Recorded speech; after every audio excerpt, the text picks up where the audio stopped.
A peace deal is expected as early as March between the Colombian government and the Revolutionary Armed Forces of Colombia, or FARC. In anticipation of the historic truce, Colombian President Juan Manuel Santos is requesting additional financial aid from the United States and the removal of FARC from the U.S. terrorism list. Santos met with U.S. President Barack Obama at the White House on Thursday. During that meeting, the U.S. president pledged $450 million to help Colombia meet its security needs. Peace will help us consolidate a new nation, a country that will be safer, more prosperous, more just and equitable, better educated, and of course, happier.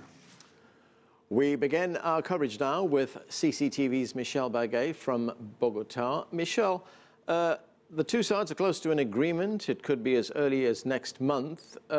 Then begins the long road to reconciliation and recovery. What will the immediate needs of Colombia be when this final deal is implemented? Well, there are several, one of them being mine clearance. 50 years of armed conflict, there are many landmines in Colombia, and the FARC and the Colombian government have already started a demining process, and the international community hopes to take part in this, the U.S. specifically. Another issue is the demobilization of these thousands of guerrilla members. We're talking about needs that span from like economic needs to make sure they have jobs, to social health and support. That's another issue. Another topic that's being talked about is security needs. Even after this armed conflict ends, there could be a void, an opening for criminal groups to start to fill what the guerrilla groups were doing before in terms of narco trafficking or any other illegal activities. And President Juan Manuel Santos has talked about there's going to be a need for and support for security measures. And lastly, development. 50 years of armed conflict means there were a lot of regions in Colombia where the FARC was, where the government couldn't get to, a lot of inequality, poverty, and there's going to be a need for help in development of these regions. Michelle, the meeting between President Santos and President Obama coincides with the 15th anniversary of the Plan Colombia. That's a $10 billion effort to fight the insurgency and the narcotics trade in Colombia. How successful was that initiative? There's a huge debate, especially now with these 15 years coming up. A lot of people are talking about the pros and cons. On the topic of the guerrillas, many people applaud the Plan Colombia, saying that Colombia received a lot of help from the U.S. military to make advancements and fight the guerrilla movements. There was a lowering of homicide rates, of kidnappings, of massacres. Others point that other criminal groups began to rise, and there were still massacres in that sense, a lot of displacement in different regions of Colombia. So they say that Plan Colombia wasn't effective in that measure. In terms of narco trafficking, some say that the drug trafficking morphed, the industry morphed.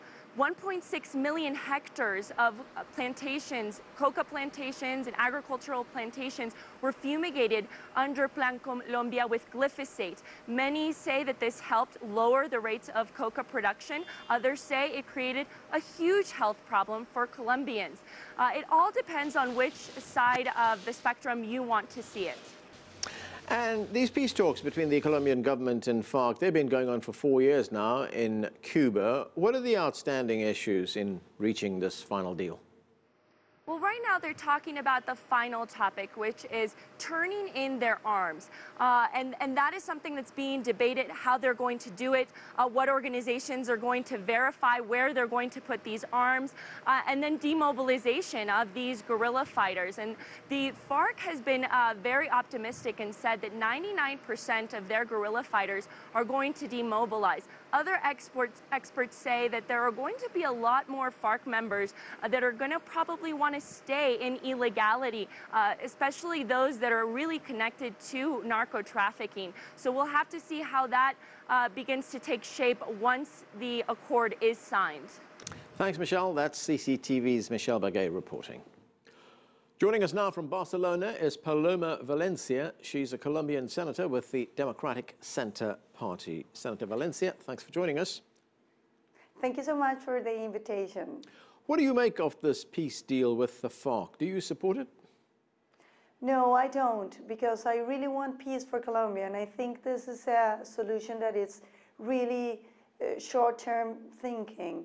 What I think is if you have these criminals that committed crimes against humanity not paying jail and just getting out of all what they have done, and just go into politics, into office, it will be a very bad example for all the Colombians and many kids who are now in emerging criminal bands will think that they can go into crime, don't get jailed, don't get punished, and at the end they will have a prize for doing a lot of bad things. Well, there are two things I want to ask you about that. Firstly, there are special tribunals set up within this agreement where people who have committed crimes, who have broken the law, will be put on trial. That includes members of the FARC.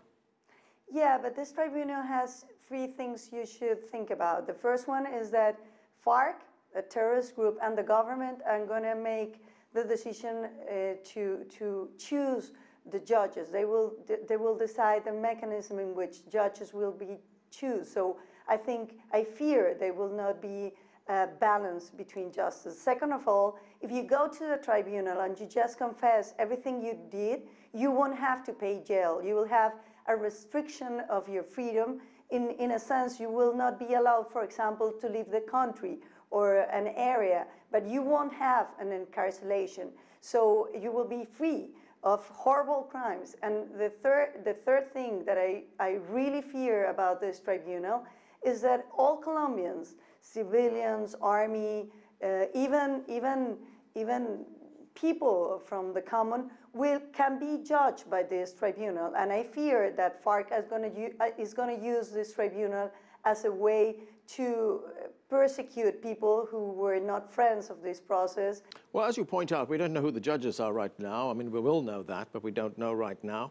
But what about the fact that even if FARC guerrillas go before these tribunals, even if they confess to whatever crimes they have committed, wouldn't that be in the interests of reconciliation in Colombia? I mean, we had a similar situation in South Africa, where people who'd committed crimes in the interests of apartheid admitted to their crimes, confessed to it, and it helped a lot with reconciliation in that country. I don't think the issue here is reconciliation. It's about how can you have a peaceful country. That means a country where the rule of law is the rule. What would you feel, where an American will feel, if just the guys who put the bomb in Boston just confess the crime and just go free? I think justice is the way in which you can build reconciliation, because if justice doesn't appear, justice doesn't work, then people tend to get revenge and feel disappointed about the state, and they lost their faith in the institutions. So what I think is, for Colombia to have peace, we need to build up the institutions. To build them means that people feel secure about the government, about the state, about the justice. They feel that they're in the right place. And when the government and the justice just disappear, what you have is a chaos. Well, there is a peace agreement on the table right now. That is what is being discussed. The FARC has agreed to this peace agreement. It says that 99% of its fighters will demobilize. Question is, if you don't like this agreement, what's the alternative? Well, it's good to have demobilized people, of course, but Colombia did this also in the 80s, and it finished in the 90s, and they gave impunity to a lot of guerrilla groups. And what happens was the 90s, in which Colombia has the most horrible violence in the recent history. So what I think is that Colombia should make an effort to establish the rule of law. You should make an effort for them to pay jail, even if it's a short jail, if it's just symbolic jail, but a punishment. So people know that way wasn't a good way, that you shouldn't be kidnapping people, putting bombs in the middle of the markets, in the towns, that you shouldn't be just killing people because you have some ideas. What I think is that Colombia has to strengthen the institution in a way in which people are committed with the law, with the respect to the law that we should have. And what I think is that this kind of agreements in which you don't have to pay jail, you just have to confess what you did, and you get the price of being a public figure and a politician, it's a bad example. Right, one of the demands of the FARC, and in fact it's one of the reasons why this war started in the first place, is that they want development of the countryside, they want a more equitable distribution of land in the country. Do you support that? I don't think that's the issue. The land in Colombia, in the best scenario, is capable of moving 12% of the GDP. And Colombian poverty is more or less 40%. So what are you going to do with 12% of the GDP with the 40% more poor of the population? It doesn't make any sense. And if you see developed countries, they don't have an issue with the land. Land works if you have opportunities, you have credits, you have investment, you have low prices for machinery and for water and everything. And I don't think the issue there is that they are committed with the poor. Because if you ask Colombians, if you go to Colombia and you see the countryside, you will see FARC didn't do anything good for the people in Colombia. The poor people were the ones who suffer more because they put bombs in the middle of the poor towns. They kidnapped the kids, 12, 13, 14 years, and they recruited them and make them kill other people. So this is not people who were really taking care of the people. So given what you're telling us right now, if you had to make one recommendation to President Santos, what would you say? I'll say negotiate, but thinking about Colombians, thinking in the long run, not only your government. Your government is going to be ended in 3 years, of course, and you will sign this paper, yes. But what would happen in Colombia if impunity is the rule? Colombia will have more violence in the future. You have to think about Colombia in the long run and not only in the short run of your government.